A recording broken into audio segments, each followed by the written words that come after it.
Hello traders, this is Fawad Razak, market analyst for City Index. Today is the 26th of September. So the markets are looking quite interesting and following the big moves we saw overnight and earlier this session with equity indices rallying, commodity prices soaring because of that news from China where the government has unleashed more stimulus. We're seeing a little bit of a pullback in some of those moves, and in particular gold is one of those markets where the precious metal has nearly turned lower on the session after hitting a new record high. At the moment, it's printing a doji-like candle at the highs, potentially suggesting that the market may have formed at least a temporary peak.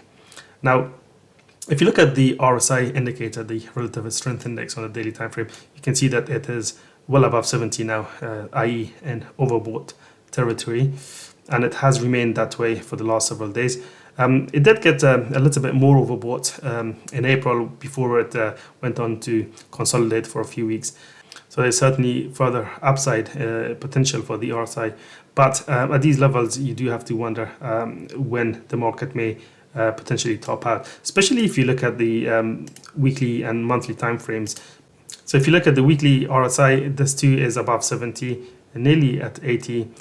So it's quite overbought on this time frame as well. What about the monthly chart? Well, the monthly is the most overbought since August of 2020 at the height of the pandemic. Then gold had been on a tear for a few months before hitting these overbought levels. And then it went on to consolidate for a few years before breaking out. So we are at those extreme levels on the monthly time frame as well, which suggests that perhaps we could see at least a pause in the rally before its next leg higher. So let's go back to the daily, and if we see a potential reversal stick here, then where do we go from there? Well, the next level of support on this daily time frame is somewhere around this area here. I would say at around 2,600, which was previously resistance, could turn into support on potential retest.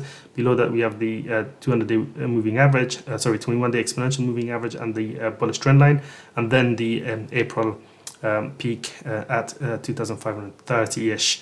That area is now going to be an important support below 2,600 should that level break down.